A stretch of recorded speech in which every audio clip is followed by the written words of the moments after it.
2011년 우디 앨런의 영화 미드나잇 인 파리에는 파리의 수많은 명소와 함께 20세기 초반의 파리에서 활동하던 문학가들과 예술인들이 대거 출연합니다. 영화에서는 짧은 순간에 지나가 버리는 장소와 인물들이지만 지금의 우리들에게는 경탄의 대상이 되는 장소와 인물들인데 말이죠. 그래서 준비했습니다. 이번 방송에서 그냥 지나쳐버리기에는 지나치게 의미 있는 영화 속 장소와 사람들에 대한 깨알 정보를 얻으셔서 미드나잇 인 파리를 구석구석 완전하게 감상해보세요. 그럼 지금 시작합니다.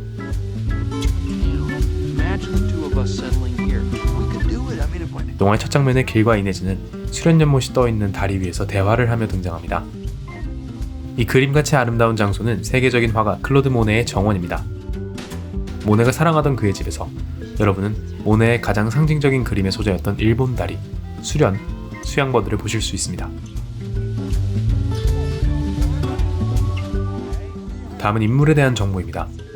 이네즈 일행과 헤어진 길이 파리 시내를 헤매다 낯선 차를 타고 파티장에 들어가는 장면 기억하시겠죠?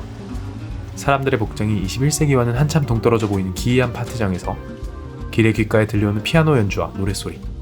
그렇습니다. 바로 이 사람을 소개해드리고자 합니다. 이 사람의 이름은 콜 포터입니다. 전설적인 미국의 작곡가이자 작사가로 1920년대부터 수많은 뮤지컬과 영화에서 업적을 남겼습니다. 사실 짧게 지나가기에는 너무 중요한 사람이지만 미드나잇 인 파리에 나오는 수많은 명사를 생각해보면 어쩔 수 없는 선택이겠죠. 다음 인물도 같은 파티에서 길이 만나는 사람들인데요. 이 남녀는 피츠제럴드 부부라고 자신을 소개합니다. 스콧, 젤다 피츠제럴드 부부에 대해서는 많이들 아시죠? 영화로 더 잘 알려진 위대한 개츠비의 저자로 1920년대 재즈 시대를 대표하는 미국 작가입니다. 재즈 시대를 작품에 가장 잘 담아내어 당시의 시대상과 젊은이들의 생활을 누구보다 성공적으로 그려냈다는 평을 듣고 있고 최근엔 20세기를 빛낸 가장 위대한 미국 작가로 재평가받고 있습니다. 그의 부인 젤다 역시 작가를 꿈꿨으나 그녀의 뜻대로 되지 않고 죽기 전엔 댄서가 되고 싶어 했으나 그 역시 뜻대로 되지 않았죠.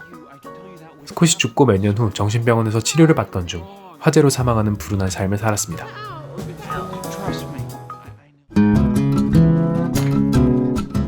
다음은 누구일까요? 미국인에게 파파라고 불리우며 대중적으로 널리 알려졌고 노벨 문학상을 받은 작가. 길을 걸으면서도 섀도우 복싱을 하며 걸어야 할 정도로 운동을 좋아했고 하루에 17잔의 술을 마셔야 만족할 정도로 술을 즐겼으며 사냥과 낚시를 즐기는 상남자. 4번의 결혼, 3번의 이혼, 그리고 미스터리한 연인들. 바로 어니스트 해밍웨이입니다. 길이 만났던 해밍웨이는 진실한 문장을 추구하고 죽어도 좋은 사랑을 숭배하는 24살경의 작가 초년생의 모습으로 영화에 등장합니다. 길의 우상이며 우디 앨런 감독의 우상이기도 한 해밍웨이의 등장은 이 영화의 기반이 해밍웨이의 책 무버블 피스트를 직접적으로 보여주는 것임과 동시에 그에 대한 오마주라고 볼 수 있겠습니다. 한 가지 더 해밍웨이에 관련된 재밌는 정보를 드리자면 영화 속 해밍웨이는 스콧 피츠제럴드가 아내 젤다에게 사로잡혀 재능을 낭비하고 있다고 질책하는 장면이 나오는데요. 이것은 실제 해밍웨이와 스콧의 관계를 단편적으로 보여주는 장면이기도 합니다. 해밍웨이는 스콧의 위대한 개츠비를 높이 평가하며 그의 재능을 인정하기도 했지만 젤다에게 끌려다니며 작가로서의 시간과 에너지를 낭비하는 모습을 싫어했고 심지어는 스콧의 외모나 옷 입는 방식까지도 지적을 했다는 얘기가 전해져 옵니다. 이 정도면 친구이면서 적이기도 한 프레머니가 아닐까 싶습니다.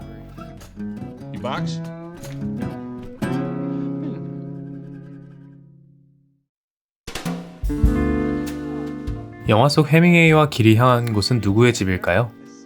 바로 수많은 예술가들의 데모 거트루드 스타인의 집입니다. 미국인인 그녀는 1903년부터 파리에 정착하면서 다양한 예술가들의 작품을 수집하였고 자택에서 살롱을 열어 문화 교류의 장을 만들어 주었습니다. 그녀의 자택은 수많은 예술가로부터 수집한 작품들로 도배가 되어 있었고 그들 중엔 우리가 잘 아는 피카소, 마티스, 르누아르, 고갱의 그림이 포함되어 있습니다. 전문 작가가 되기를 원했던 그녀는 작가들과도 친분을 유지했는데요. 영화에서처럼 해밍웨이와 만나 작품에 대한 조언을 해주기도 한 스타인은 그의 아들 잭의 데모가 되어주기도 했고 이외에도 앞서 언급한 피츠제럴드, 싱클레어 루이스, 에즈라 파운드 등의 작가를 만났습니다. 스타인이 남긴 가장 유명한 어구는 잃어버린 세대일 텐데요. 1차 세계대전 이후 자신의 차를 고치던 스타인이 정비사가 형편없어서 그를 나무라자 저희는 잃어버린 세대거든요 라는 말을 듣게 됩니다.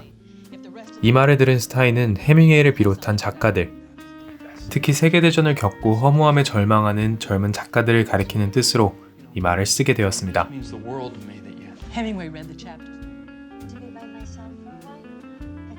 다음은 단 한 씬뿐이었지만 큰 인상을 주고 간 인물, 그리고 영화에서도 실제 모습과 거의 흡사한 외모로 우리를 놀라게 했던 살바도르 달리가 있습니다. 영화에 나왔던 인물들 중 가장 별난 인물이 아닐까 싶은데요. 나는 마약을 하지 않는다. 내가 마약이니까. 라는 말을 남긴 그답게 수많은 기행으로 사람들을 놀라게 했습니다.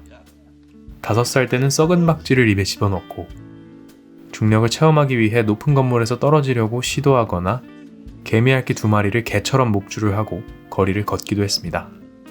그의 작품으로는 가장 유명한 기억의 지속, 초기작인 창가에 서 있는 소녀, 자신의 연인을 그린 잠에서 깨기 직전 석류 주변을 날아다니는 한 마리 꿀벌에 의해 야기된 꿈 등이 있습니다.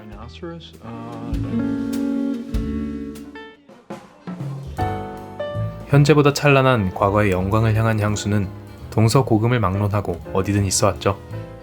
영화 속 길과 아드리아나 모두 이런 향수에 사로잡힌 인물이었는데요. 아드리아나가 항상 동경하던 19세기 말, 20세기 초의 파리는 다른 때보다 특별히 더 평화롭고 안정된 시기였습니다. 전쟁은 없었고 식민지 착취로 쌓아놓은 국부, 그로 인해 꽃피우는 다양한 기술들과 문화예술은 서유럽 사람들에게 전례 없는 활기를 불어넣게 되는데요. 프랑스 사람들은 이 시기를 특정해 벨 에포크라 부릅니다. 지금의 우리에겐 리즈 시절이라는 단어로 그 의미가 충분히 와닿을 것 같습니다. 길가의 자동차와 기차, 전화기, 전기로 불을 켜는 전등이 이때 등장하기 시작했습니다. 살롱이 확산되며 대화의 장이 곳곳에 자리하고 카바레의 화려한 공연 등은 사람들을 문화적으로 충만하게 하였습니다. 아드리아나의 이 시절을 향한 동경은 어찌 보면 너무 당연한 미련이었을 것입니다. 영화의 막바지, 마차를 타고 20세기에서 19세기의 과거로 향한 길과 아드리아나는 한 식당으로 들어가게 됩니다. 가게 이름이 작게 쓰여 있어서 놓치고 지나칠 수 있지만 그곳은 현재까지도 세계에서 가장 유명한 레스토랑으로 손꼽히는 막심 레스토랑입니다. 1893년에 문을 열어서 지금까지 영업을 하고 있는 이곳은 당시 파리에서 가장 유명한 식당이었습니다. 최신 유행으로 가게를 꾸미고 오너의 방침으로 창가에 항상 아름다운 여인을 앉아있게 하여 거리의 사람들의 관심을 끌기도 했습니다. 이곳은 부와 사치를 상징하는 곳이기도 합니다. 한때 전 세계의 귀빈들을 식당에 초청하면서 모임을 열기도 했었고, 나중에 식당을 리모델링할 때 가구들 사이에 그 귀빈들이 잃어버리고 간 보석들이 발견되기도 했습니다. 그 이후로 계속해서 이곳은 세계적으로 유명한 식당으로 이름을 떨쳤으며 수많은 인사와 연예인들이 즐겨 방문하는 곳이 되었습니다. 최근 우리나라를 향해 개고기 발언으로 물의를 빚었던 브리짓 바르도 역시 1970년대 이곳에 맨발로 출입했다는 이유로 추문에 휩싸이기도 했습니다. 19세기의 인물들은 영화에서 몇 명 조명되지 않습니다. 그중 한 명인 고갱에 대해서 알아볼까요? 훗날 소설 달과 육펜스 주인공 캐릭터에 영감을 준 인물이자 늘 새로운 시도를 하면서 세상에 놀라움을 주길 원했던 고갱은 프랑스의 식민지인 타히티로 이주하여 그곳에서 그의 스타일을 만들어갔습니다. 문명에서 멀어지길 원했던 그는 살아서는 그렇게 원했던 남들의 인정을 받진 못했지만 후대에 들어 원시주의, 상징주의 등의 특징을 보여주고 있음이 인정되면서 피카소나 마티스 같은 화가들에게 영감을 주었습니다. 대표적인 작품은 해변의 타히티 여인들 등이 있습니다. 고갱과 함께 등장했던 드가는 우리에겐 발레 무용수를 주로 그린 화가로 알려져 있습니다. 특히 가장 빛나는 무대 위보다는 무대 뒤에 있던 발레리나를 주로 그렸던 그는 수많은 여성을 자신의 그림에 등장시키면서 무희의 화가, 여성의 화가라는 별명으로 불렸습니다. 그러나 정작 그는 현실 속에서는 여성과 교제하지 않고 평생을 독신으로 살았으며 어렸을 적 어머니의 부정을 보고 자라서 여성을 혐오하게 되었다는 시각도 존재합니다. 앞서 말씀드렸듯 길은 1920년대 파리의 온갖 환상을 갖고 있는 사람입니다. 그가 그렇게 열광하는 이유는 여러 가지가 있겠지만 그 그중 하나는 당대 서구권을 휩쓸었던 신세대 문화일 것입니다. 미국에서는 위대한 개츠비에 등장하는 표현을 빌려서 당시 1920년대를 재즈 시대라고 지칭한 반면 프랑스는 같은 시기를 아네 폴, 광란의 시기라 불렀습니다. 당시 프랑스는 문화예술 방면에서 미국의 영향을 크게 받았고 그 중에서도 영화에서 잘 드러나는 것은 찰스턴입니다.